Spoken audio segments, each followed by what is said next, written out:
I do believe dyslexia is an asset because people with dyslexia have brains that are structured a little bit differently, and that structuring is really amazing. So let's say a student is writing a 3 in reverse.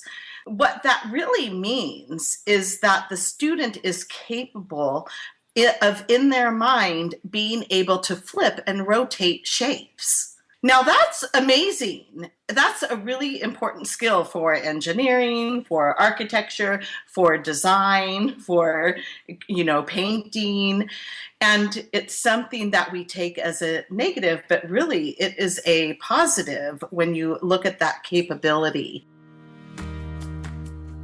Welcome to the Tilt Parenting Podcast, a podcast featuring interviews and conversations aimed at inspiring, informing, and supporting parents raising differently wired kids.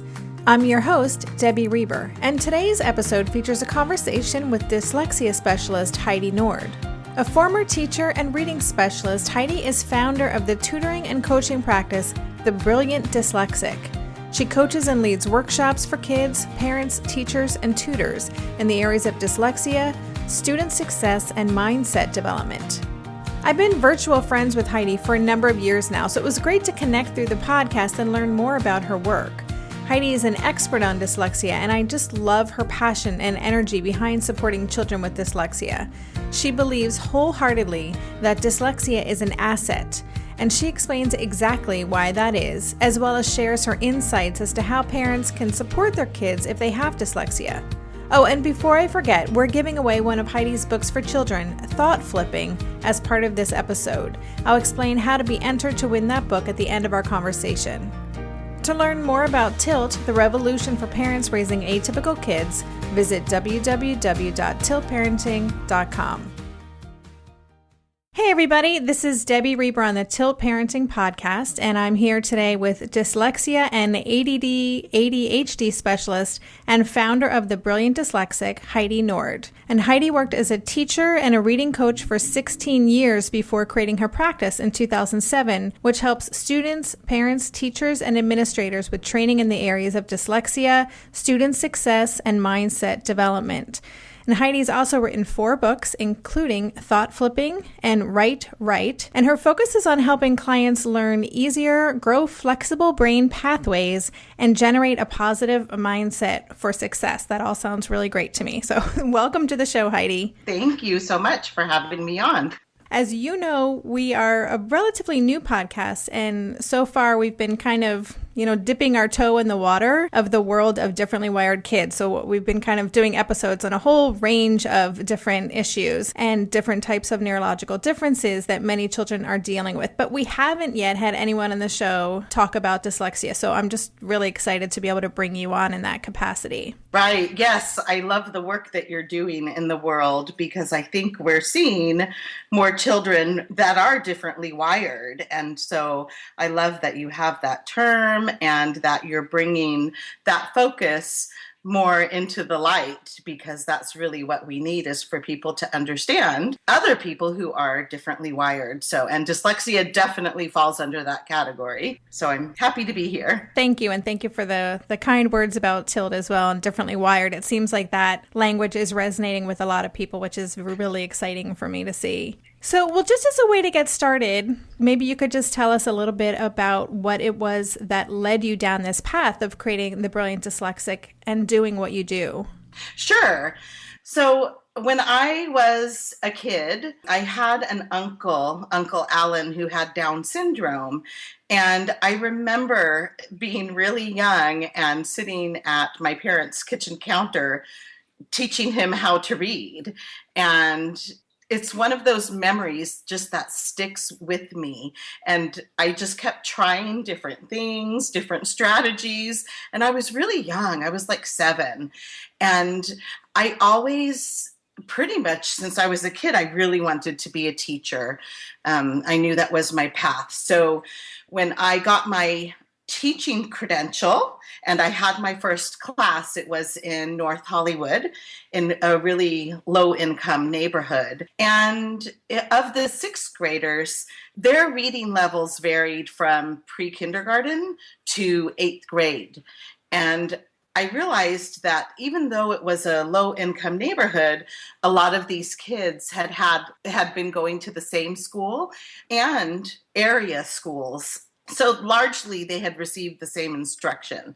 And it was pretty clear that it didn't make sense that, enough kids were at the kindergarten reading level that, why I just wondered why are some kids learning how to read and other kids aren't. It didn't make sense to me. So I went back to school while I was teaching and got my reading specialist credential and a master's degree in reading.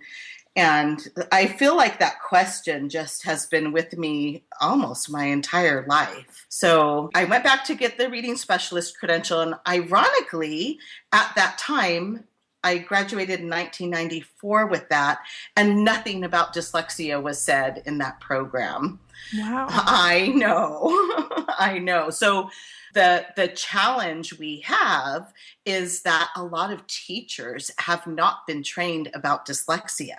So imagine me, I have a master's degree in reading, but still hadn't learned everything I needed to learn about how to instruct, dyslexic students, because that finally I had an aha moment when I went to the 2002 California Reading Conference, and I sat in on a lecture by Susan Barton, and she, everything just came clear all of a sudden. Oh, it's dyslexia. This is what I've been searching for forever. And everything just made sense at that point. And I think still what we're seeing in schools is some of the old teaching patterns, and they haven't figured out how to do things a little bit differently, which is why we see such a big homeschooling movement and alternative school movement, because parents are wanting something different for their children. I'm just kind of in shock, actually, to hear that you went that far in your education as a reading specialist and it didn't come up, and that is just dumbfounding to me. I can't imagine, and it makes total sense. And what you just said towards the end there of, there are so many of us, and I'm, what I would call a unexpected, well, initially a reluctant homeschooler, homeschooling parent, but very much also an unexpected homeschooling parent because of having a child that, whose needs weren't being met. And I know that there are many, many parents with children who have dyslexia who are really struggling to find that school fit as well. So, all right. So I want to talk about that. But before we do, well, I know a lot of adults with dyslexia and many children as well who are dyslexic, but it's not something that I have personal experience with. And I was just thinking about this before this conversation. I think my first sense of understanding what dyslexia is was from the original Beverly Hills 90210 show. That's dating me a little bit. But on that show, one of the main characters, Donna, was really struggling in school, and she kept doing poorly on her tests, even though she had spent so much time studying and preparing.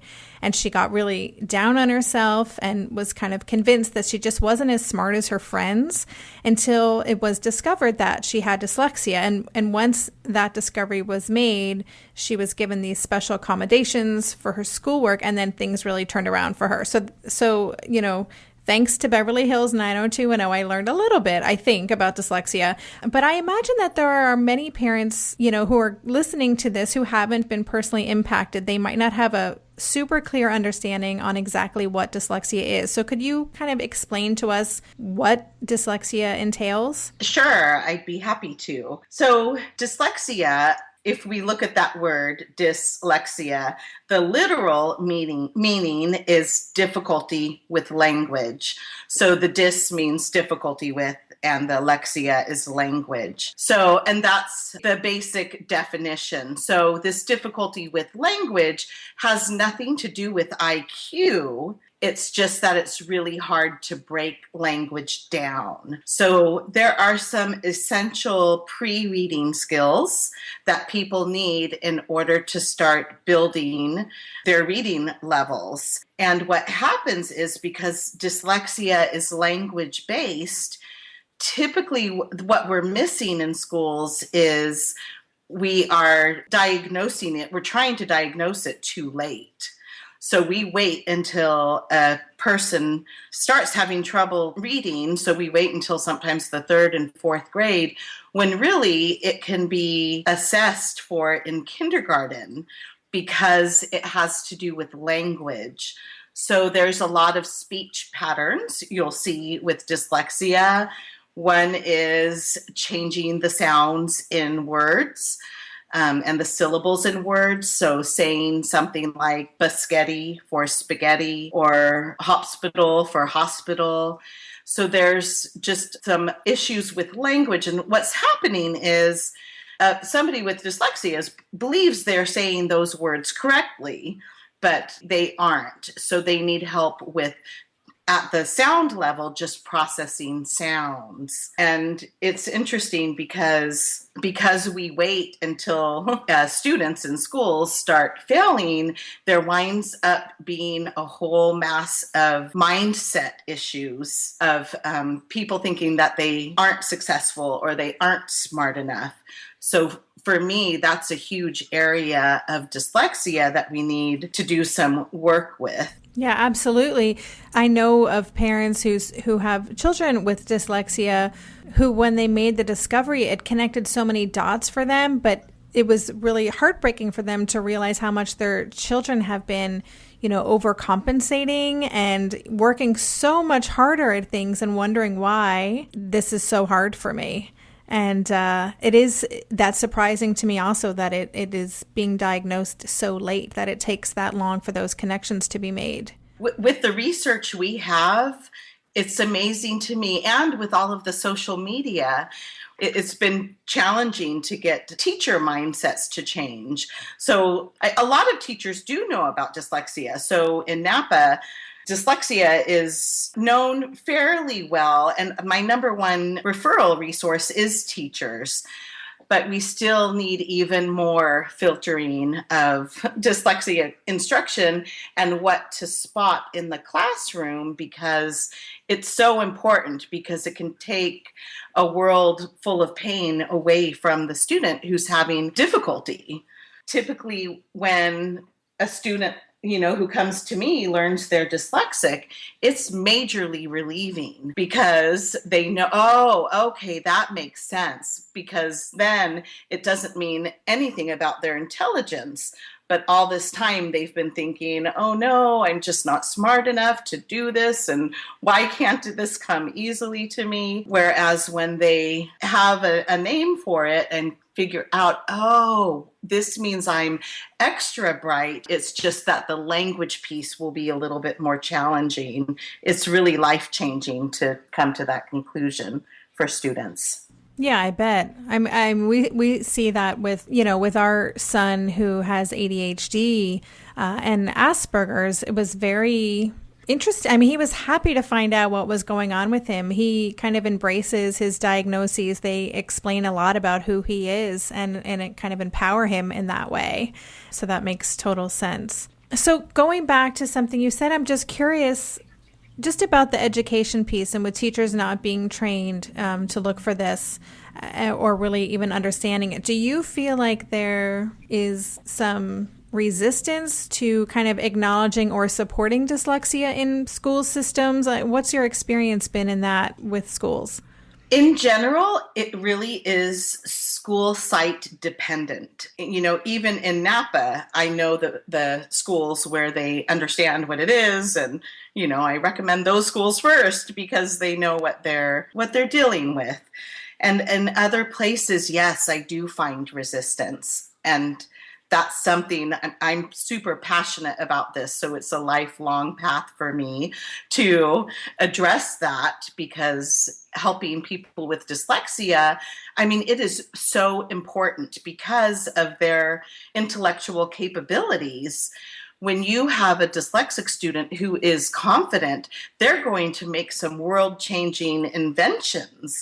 So, bringing that piece into the puzzle is vital for our growth. It is challenging sometimes, because sometimes teachers, spread the myths that aren't true. Like, you can't test for dyslexia until a children is 9. It's not true. Or just keep waiting, he or she will outgrow this. That's not true either. They just need different instruction. And the earlier they receive that instruction, the better off the student is. Yeah, as is the case with, with any sort of support with any neurological differences, the earlier you can kind of get on it, the better. Right. I often hear dysgraphia being kind of mentioned in tandem with dyslexia. So could you just explain to me what dysgraphia is and how it's different from dyslexia? Yes. So I'll go back to that simple definition. So dysgraphia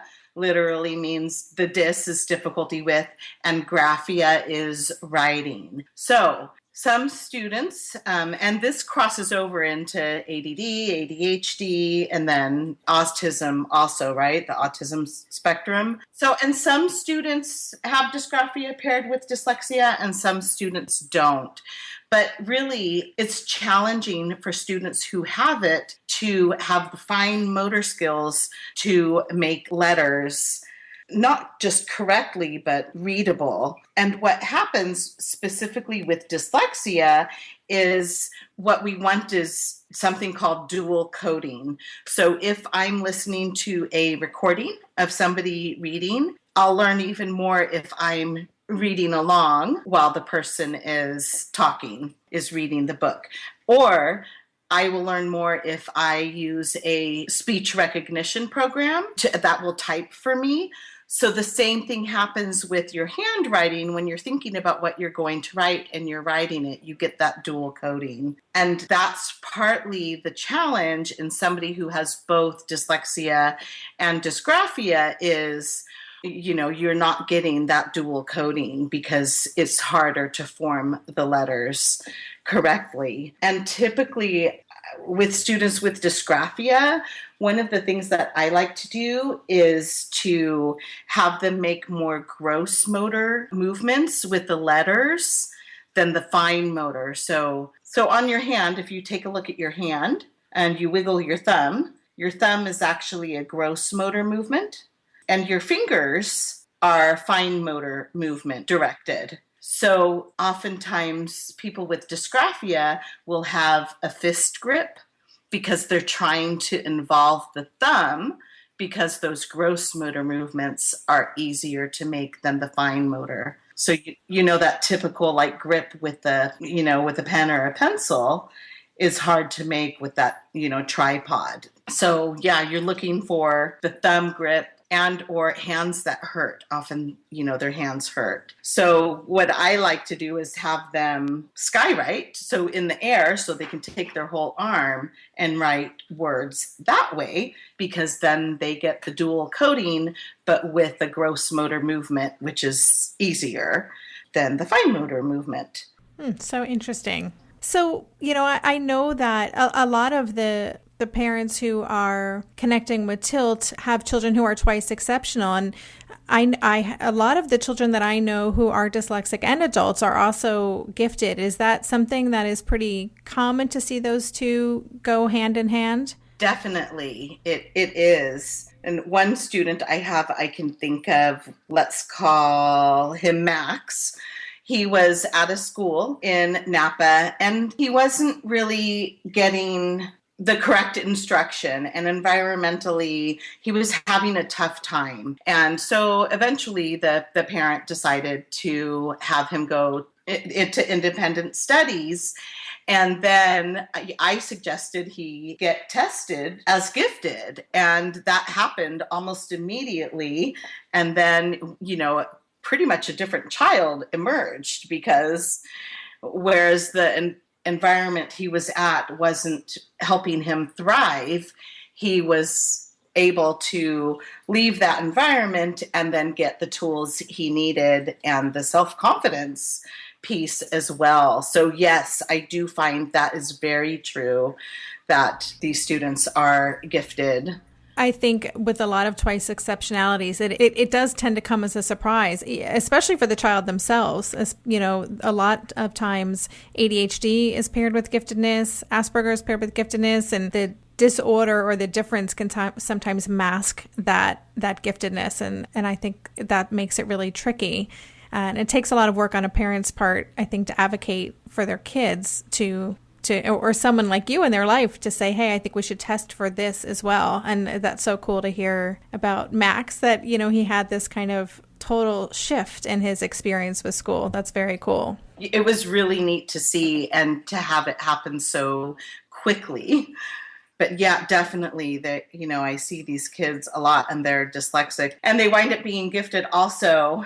And it actually, so when you look at teacher interactions with students, we already know that the thoughts we're thinking about ourselves make a difference in the world. So if I think I am lousy, I might not be productive that day that I'm thinking that. But if I think that I have something to give the world, then I wind up being more productive because it's a self-fulfilling prophecy. The same thing can happen with a teacher. So if a teacher thinks that his or her students aren't very bright, the students pick up on that. Kids are really smart and they know, they can sense it. And then they start not doing as well because they're believing that maybe the teacher is right, that I'm not very bright. So that whole teacher interaction is really pivotal, because if a teacher has an openness of what they are seeing in the classroom and maybe how intelligence is displayed, then they're going to have a very positive effect on the student. It's almost like dominoes. They just, you know, line up and fall into place, because then the student believes really good things about themselves too. So that whole mindset piece is very important in the classroom. Yeah, absolutely. I love that. And I'm a big fan of Carol Dweck's work and her book Mindset. And actually, we have mindset posters up in our classroom. It's a lot of how Asher and I have structured our homeschool, is really thinking about that. But I hadn't thought about that impact that a teacher can have. That makes absolute sense. Unfortunately, it's a lot of power for a teacher to have, and sometimes it is the luck of the draw in what kind of a teacher a child has and whether or not they're going to be able to support them. You know, you mentioned that you're doing work in mindset. Is that part of what you do in your training with teachers, is help them work through that and approach their students with that kind of a mindset? Yes. So there's a study called the Pygmalion effect, where researchers told a group of teachers at a school that they each had 5 students in their classroom who were exceptionally bright. And what happened over the course of the year is those students made more progress. But the truth is, those children were chosen randomly. And, you know, and I tell teachers about that study so they can connect the dots, that their interaction with the student does make a difference. And it is a big part of what I do and what I try to teach students to do, because it's really important to empower students so they have the self-confidence to know their gifts and talents and not let a teacher sway it too much, if that makes sense. It does. It's challenging, especially for the younger ones, I think. You know, having experienced in our past in the world of school before we were homeschooling, having, you know, both a very supportive teacher and a not supportive teacher, of the neurological differences that Asher has, that was really tricky territory when he was such a young kid, right? Trying to figure out who he is and what he's capable of. And yeah, that's really difficult. So I love that you're doing that work with teachers. It's so important. I agree. Sometimes I look at education and, you know, if there was one thing that, you know, I could shift, you know, and obviously dyslexia is a big thing, but even just the mindset work alone, because sometimes we start thinking, oh, well, if there was more funding and more money in schools, or if we had different materials. I mean, I've seen materials, classroom book adoptions change every 7 years. And that's challenging for teachers because they continually have to learn a new curriculum, whereas something as simple as mindset, if the teacher changed their mindset about the students, that could be possibly an even greater switch than changing the materials, because it's a form of just teaching, but in a different way. So, constantly asking yourself, and even parents can do this, where is my child bright? Where are they talented? And so you're just kind of observing to see those peaks, because sometimes what happens is we focus on the lows. And they say perception is everything. So when you wind up focusing on the challenges that somebody has, that sometimes gets magnified. Whereas if you're focusing on the peaks, that can get magnified. So making sure to change instructions so that you're leveling for the areas of challenge, but that it's so equally important, if not more so, to find what that student is really good at and loves to do, because that will be their work in the world that winds up being so wonderful. I love what you just said. That is something I feel so strongly about. I think you're absolutely right. In the schooling, the educational system, especially in traditional schools, there is so much of a focus on the deficit. Oh, you're struggling with this? Let's do more of that then. As opposed to, and often at the expense of really supporting and developing all these incredible gifts that child has. That's the book Strengths Finders 2.0. Yeah, I love that book. And that was, just for me, when I went through that book, and I'll post the link for that on the show notes for those of you who want to check it out. But it, helps you identify what your 6 core strengths are and how you move through the world. And that is a core tenet of that book, is let's focus on our strengths. Because as you said, that is where your work is in the world. That's where you're going to be spending most of your life, in that space. So that's very cool. So on your website, which is The Brilliant Dyslexic, and also if for listeners who are dealing with dyslexia in your world, I highly recommend check out Heidi's website. She has monthly free calls. She keeps a great blog. She's got books available and a lot of other resources. So on your website, you say that you believe dyslexia is an asset. And so I'd love to know what you mean by that. Great. Yes, I would love to. And thank you for saying something about my website. But I do believe dyslexia is an asset, because people with dyslexia have brains that are structured a little bit differently, and that structuring is really amazing. Something that people often know about dyslexia is reversals. So let's say a student is writing a 3 in reverse. So that is one of the warning signs of dyslexia. But what that really means is that the student is capable of, in their mind, being able to flip and rotate shapes. Now that's amazing. That's a really important skill for engineering, for architecture, for design, for, painting. And it's something that we take as a negative, but really it is a positive when you look at that capability. So because of this different brain structuring, I really think that people with dyslexia are the inventors and the creatives of the world. So Einstein was dyslexic, and there are so many examples of people. Edison was dyslexic.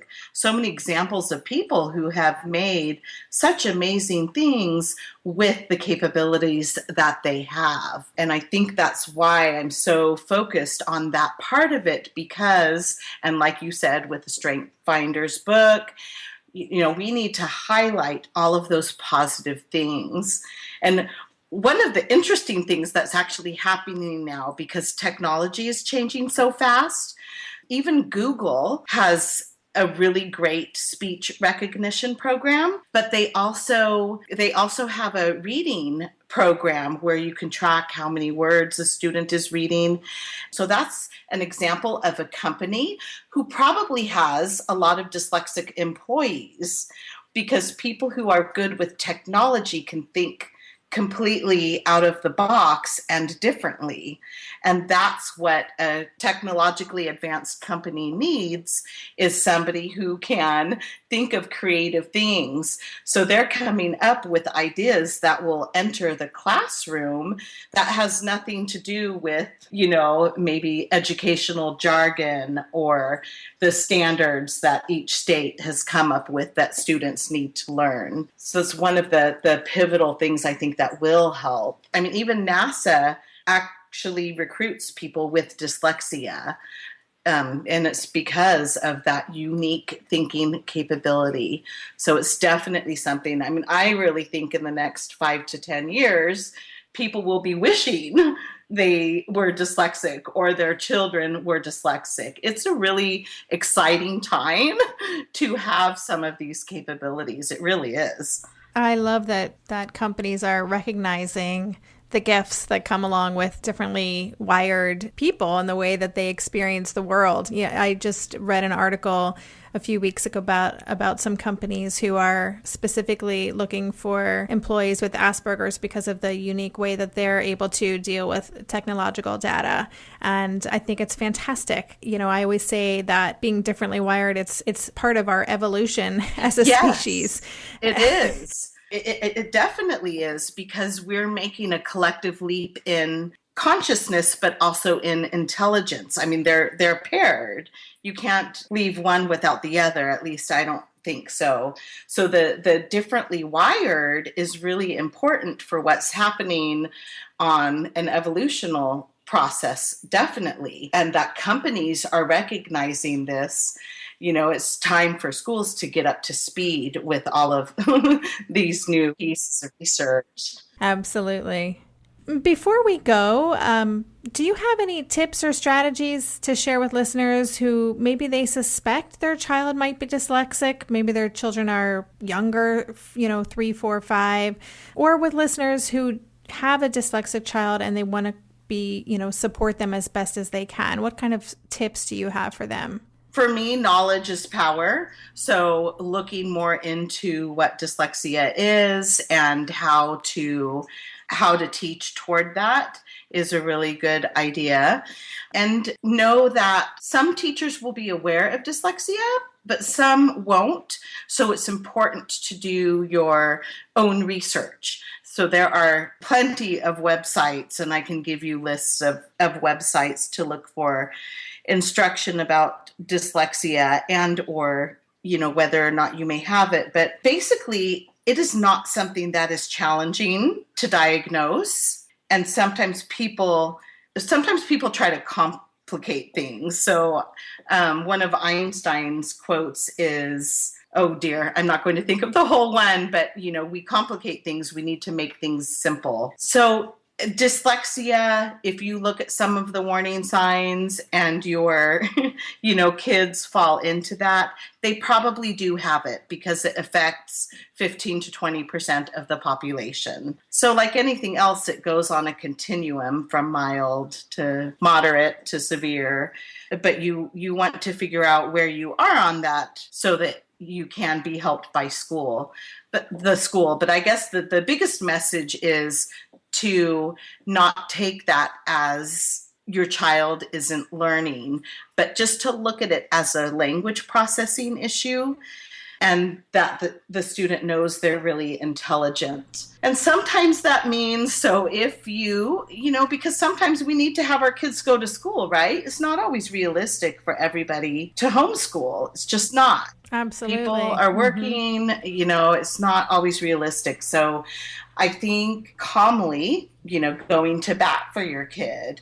And there are study after study shows that homework doesn't help. And I think, making sure that your child is not slaving over homework at night is really important. And that takes a lot of courage to tell the teacher, we are not going to be doing as much homework. But that is one of the things I suggest. You're not the first person on the podcast to suggest that, right? To suggest that that's the way to do it, and it's something we did as well. So I like that you threw that in there.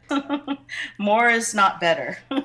Definitely not. Well, this is so helpful. I would love to, follow up with you and get some resources from you that I can post on the show notes. And where can people go to find out more about you online? What's the best place to find you? The best place to find me is at the brilliantdyslexic.com. And also, I'm combining two of my websites. So the other place is thoughtflipping.com. Okay. And Thought Flipping is the name of one of your books, which we're actually doing a giveaway for listeners of the podcast. If you leave a comment on the show notes for this episode, then you will get put into a drawing to win a copy of Heidi's book, Thought Flipping. So Heidi, can you kind of give us a summary of what that book is about? Sure. Yes. Thought Flipping it's a book, but it's also meant to be kind of a game to teach kids how to think flexibly.